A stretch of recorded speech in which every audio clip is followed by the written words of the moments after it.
Let's talk about the Commonage.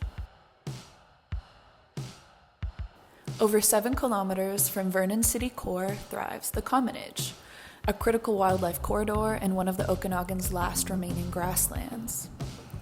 Development Corporation Kirchhoff is hoping to build about 4,000 single-family homes here.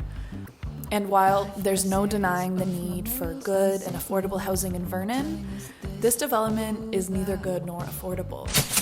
No matter how many times CEO Leonard Kirchhoff says that these houses will sit lightly on the land, resting very lightly on the land, just really lightly sitting on the land. The Commonage offers critical habitats and corridors for highly rare and endangered plants and animals, and developing houses here will contribute to their extinction. Also, let's talk about so-called attainable housing, a term Kirchhoff loves to flash around. According to Kirchhoff's materials, attainable means 75% of market price, which sounds good. Less than 100, love it. Except the market is wildly inflated and rising way faster than wages.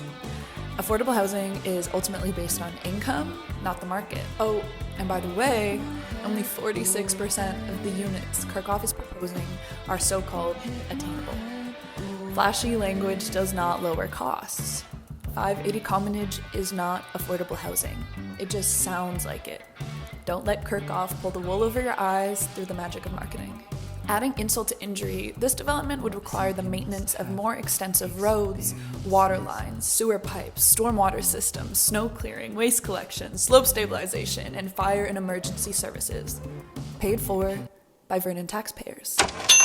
Sprawl is expensive for everyone. In 2021, the city of Kelowna turned down a similar development at Thompson Flats because of the iceberg costs of sprawl. Also, this video here shows how Prince George has paved itself into debt through sprawling developments. Also, building homes in the Commonage would put families directly in risky wildfire zones, where winds drive fires uphill at a faster rate and evacuation routes are limited. A few weeks ago, during this very, very dry winter, I walked by the Commonage, a very loud road, by the way.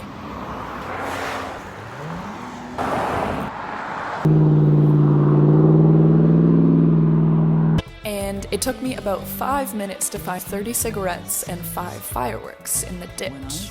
One spark and the Commonage hillside could be up in flames. If Vernon City Council approves 580 Commonage, Kirchhoff will get to leave town with a pretty profit, while Vernon taxpayers are saddled with permanent tax obligations that will only get worse with time.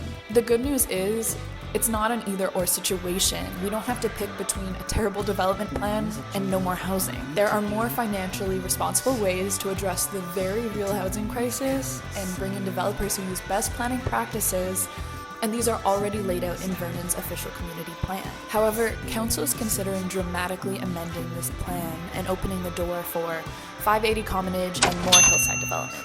For context, the official community plan was shaped by over 4,000 responses and thousands of hours from Vernon residents. So amending the plan in this way would not only be a bad business decision, but it would also be completely disregarding community input and would risk eroding trust in local government. City Council is accountable to the people of Vernon, not the Corporation Kirchhoff. Let's remind them of this. If you live in the Okanagan, and especially if you live in Vernon, write a letter or an email to the City Council and call on them to stick to the official community plan and say no to 580 Commonage.